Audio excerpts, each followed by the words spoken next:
मौजूद है भाजपा के वरिष्ठ नेता और पूर्व उपाध्यक्ष 27 समिति दिल्ली नगर निगम विजेंद्र यादव एवं पूर्व निगम पार्षद और लगातार प्रदूषण को लेकर चर्चा कर रहे हैं।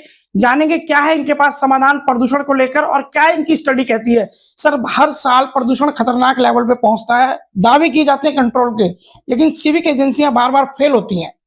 देखिए, आजकल पॉल्यूशन पर काम कम और दिखावा ज्यादा हो रहा है, या ये भी कह सकते हैं कि जो स्टडी रिसर्च है उसमें भी कमी है।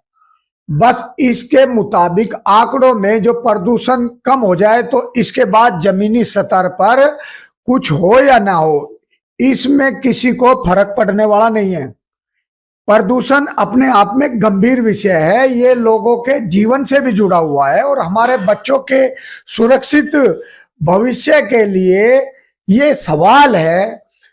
मैं ये समझता हूं कि इसके साथ ये एक अंतर्राष्ट्रीय समस्या है, जो आज मैं अपनी टीम की रिसर्च के आधार पर पोल्यूशन को लेकर एक अभूत महत्वपूर्ण स्टडी और उसके साथ जुड़े हुए जो कार्य हैं उनको साझा करूंगा, जिसमें हमने करोड़ों करोड़ों रुपए की जो मशीनें लगी थी उनमें गहन रिसर्च किया और उस रिसर्च की रिपोर्ट को आईआईटी के जो प्रोफेसर हैं उन्होंने भी वेरीफाई किया।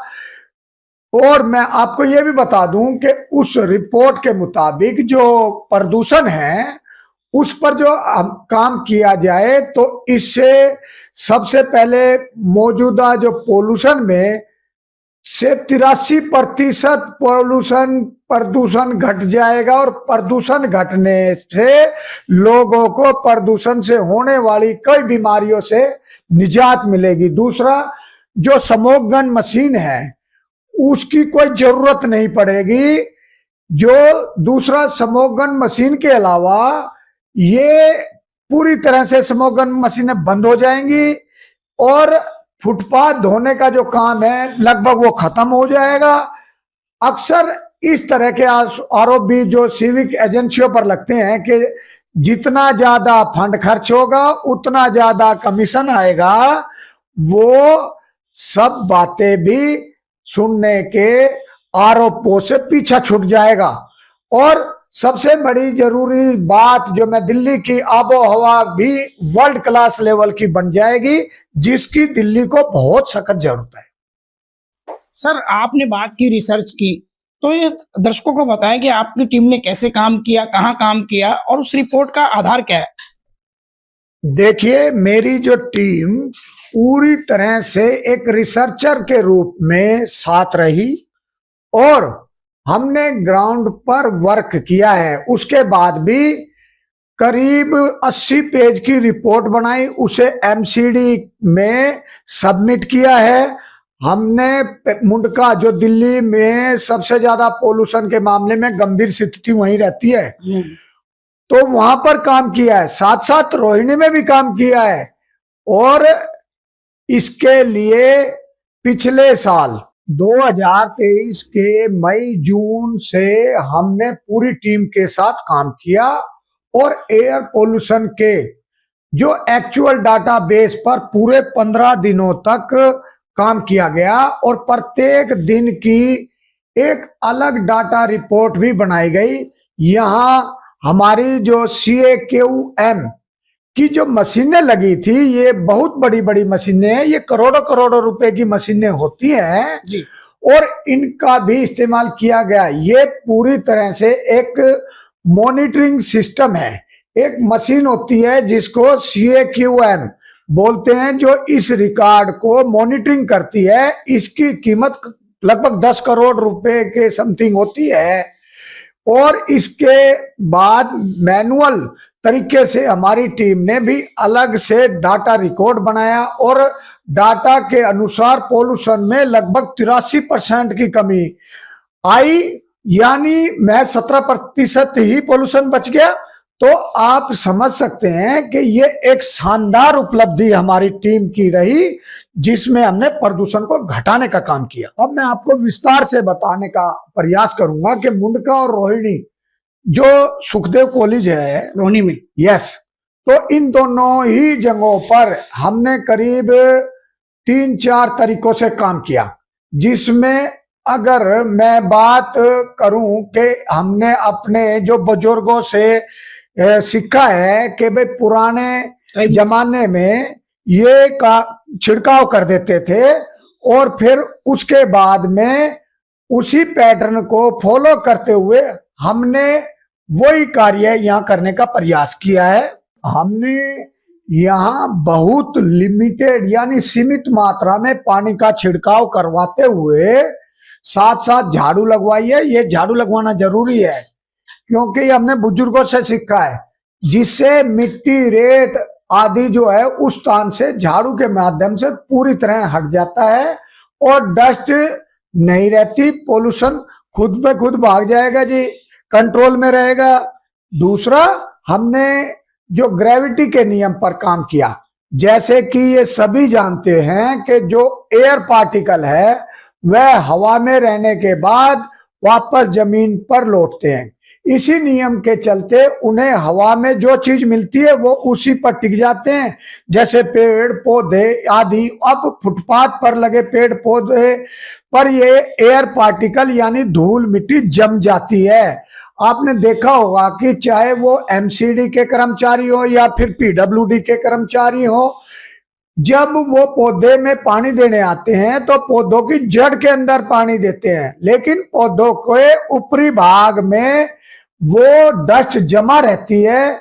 यही डस्ट हवा के साथ दोबारा उड़कर सड़क पर फैल जाती है। इसका समाधान यह है कि अगर पौधों की जड़ में पानी न देकर पौधों को ऊपर से पानी डाला जाए तो डस्ट पौधे की जड़ में जाएगी, जिससे पोल्यूशन में कमी आएगी और पौधों की हरियाली बढ़ जाएगी, पौधों को उनका भोजन भी मिलेगा, ग्रोथ अच्छी होगी।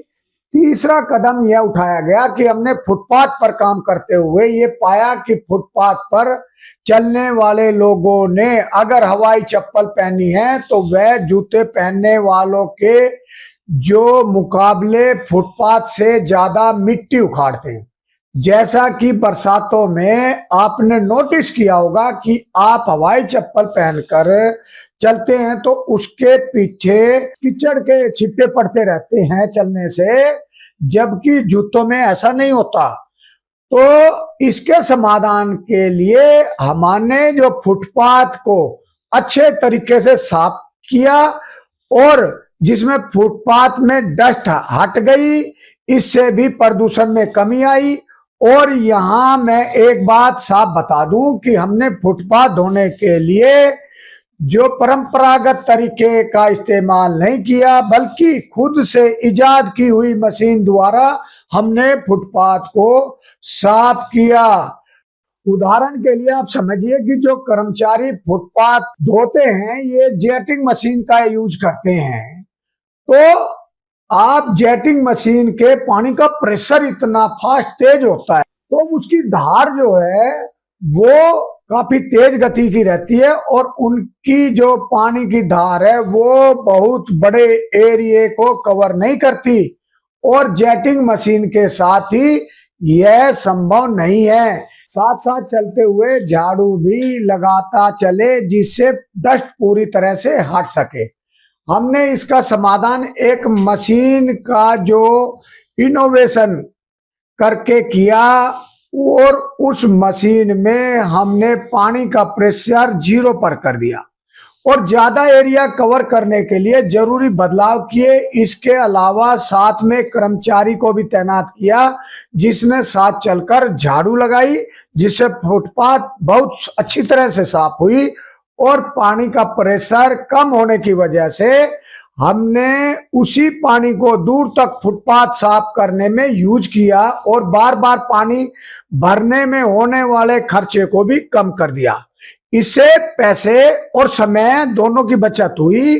समोग गन जिससे हवा में छिड़काव किया जाता है उसको लेकर भी हमने एक सिस्टम को डेवलप किया, जिसमें ऐसा तरीका इजाद किया कि अगर मैं कहूं कि हिंदुस्तान में ही नहीं पूरे वर्ल्ड के अंदर में ऐसा कोई तरीका किसी के पास नहीं होगा, ये कहना गलत नहीं होगा।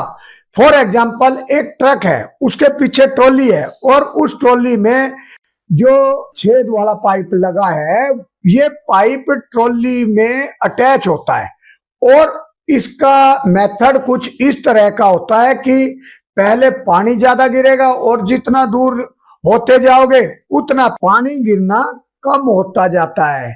इसको टेल प्रॉब्लम बोलते हैं और पानी के बहाव में भी यही सेम प्रॉब्लम होती है।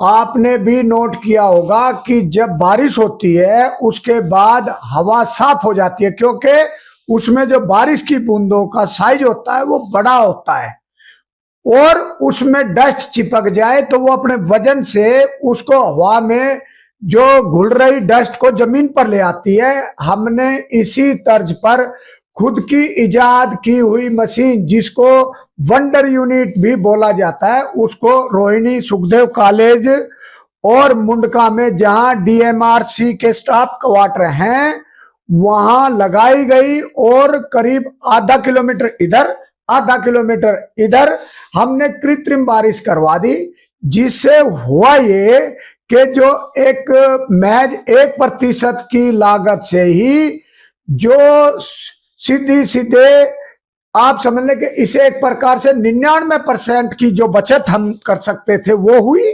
और जब कृत्रिम बारिश के बाद हमने पोल्यूशन नापा तो 83% पोल्यूशन भी कम रहा। इससे कई फायदे हुए, पोल्यूशन में भी कमी आई, दूसरा पानी की बचत हुई, तीसरा सरकारी रेवेन्यू की भी बचत हो जाएगी, चौथा दिल्ली की हवा में सुधार आ जाएगा, पांचवा जो पोल्यूशन की जो लगाम लगाकर बीमारी से बचने का मौका मिलेगा, जिसको काम को करने में भी रुपए खर्च हो रहे हैं, उसी काम को हमने महज 1 रुपए में, यानी 100 रुपए वाला काम 1 रुपए में इनको एक करके दिखा दिया। अब आप अगर वास्तव में दिल्ली का भला चाहते हो तो सारे काम छोड़कर सबसे पहले प्रदूषण कंट्रोल करो, जिससे दिल्ली रहने लायक बने। आपने स्मोक गन पर बड़ा जोर दिया पानी छिड़काव के लिए, वो तो एमसीडी और पीडब्ल्यूडी छिड़क ही रही है पानी अपनी मशीनों से, तो क्या डिफरेंस है और क्या नतीजे मानते हैं? यही जो है अहम गंभीर सवाल है। आप देखिए, करना चाहिए कुछ, हो रहा है कुछ, इसके जो दुष्परिणाम हैं वो अनदेखे किए जा रहे हैं। अगर जैसे कि रोड पर डस्ट के प्रभाव को कम करने के लिए एमसीडी के इंजीनियर कहते हैं कि पानी के टैंकरों द्वारा पानी का छिड़काव जरूर करना चाहिए, लेकिन पानी का छिड़काव किस तरह करना चाहिए ये एक अलग प्रश्न है। आपने देखा होगा कि गली मोहल्ले में जो छिड़काव के लिए आने वाले जो टैंकर होते हैं उनके बीच में जो परफोरेटेड पाइप होता है एक, वो लगा होता है, उसके द्वारा ही ये पानी गिरता है। लेकिन पानी गिरना चाहिए 1 लीटर, गिरा देते हैं 10 लीटर, तो ये 10 लीटर पानी गिरने से जो कीचड़ बनी, वो कीचड़ यहां से गुजरने वाले जो वाहन हैं टायरों पे वो चिपक गए और कुछ समय बाद वो जो है कीचड़ का पानी सूख जाता है, दूर चला जाता है, और जब गाड़ी चलती है तो ये उसमें एक किस्म से फ्रिक्शन, घर्षण क्रिया जो होती है वो होती है, और उसके बाद जो घर्षण शक्ति भी लगती है और जिसकी वजह से डस्ट के जो पार्टिकल अनलॉक हो जाते हैं और फिर दोबारा से वही पार्टिकल एयर में फैल जाते हैं। जब इससे बड़ा नुकसान यह होता है कि जो पॉल्यूशन, आप सपोज करो कि पहले 3 किलोमीटर के दायरे में जाना चाहिए था, वो चलकर लगभग 10 किलोमीटर के दायरे तक जा सकता है, तो ये अपने आप में भी एक घातक समस्या है। आपने स्मोक गन को लेकर सवाल खड़े किए, आखिर वजह क्या है? उसकी कार्यप्रणाली से संतुष्ट क्यों नहीं है? अगर मेरे अनुसार बात की जाए तो स्मोक गन का फायदा 0% है। और आप सोचिए कि मैं ऐसा क्यों कह रहा हूं, इसके पीछे एक साइंस भी है। आपको बताता हूं, देखिए जिस तकनीक से स्मोक गन काम कर रही है उसका आधार यह है कि आवश्यक शर्त के अनुसार इसको 25 मीटर ऊंचाई तक हवा में जाना चाहिए और ये कॉन्ट्रैक्ट भी होता है, लिखा हुआ उसमें कॉन्ट्रैक्ट में पानी 25 मीटर तक जाना चाहिए, जो कि नहीं जाता। और जब पानी 25 मीटर तक जाएगा ही नहीं तो जो पोल्यूशन कम कैसे होगा, इसका रेट बेस्ड ही 25 मीटर के बिहाफ से होता है। और पहली बात, और अब आगे सुनिए, इस स्मोक गन से जो पानी गिरता है उसकी बूंद जब वापस जमीन पर आती है तो उसका साइज 50 माइक्रोन होता है, जिसका मतलब हुआ कि 50 बटे में 10,000। अगर इसको mm के साइज से निकालोगे तो 50 mm बहुत छोटा माइक्रोन है, ड्रॉप गन बन जाती है। छोटे साइज की ड्रॉप गन बनती है। जब ये सूक्ष्म ड्रॉप हवा में जाती है तो इसका 90% पानी भाप बनकर हवा में अपने आप उड़ जाता है, और जब पानी बचा है महज 10%, अगर उसमें कोई धूल चिपक गई तो वो हवा में ही रह जाती है और जमीन पर नहीं लौटती, यानी स्मोक गन का नतीजा नील बटे सन्नाटा है। चलिए, काफी लंबी गहन चर्चा हुई। हमारे साथ विजेंद्र यादव थे जो कह रहे थे कि करोड़ों रुपए की मशीन से डाटा जुटाया गया और गहन रिसर्च की गई और जिसके आधार पर ये प्रदूषण कम करने का भी दावा करते हैं। अब सवाल यह है कि ये बात कहां तक जाएगी और इसे कितनी गंभीरता के साथ सिविक एजेंसियां आने वाले समय में उठाएंगी। फिलहाल मुझे दीजिए इजाजत, होगी फिर किसी दूसरे विषय पे मुलाकात। तब तक आप देखते रहिए न्यूज़ फोल्डर।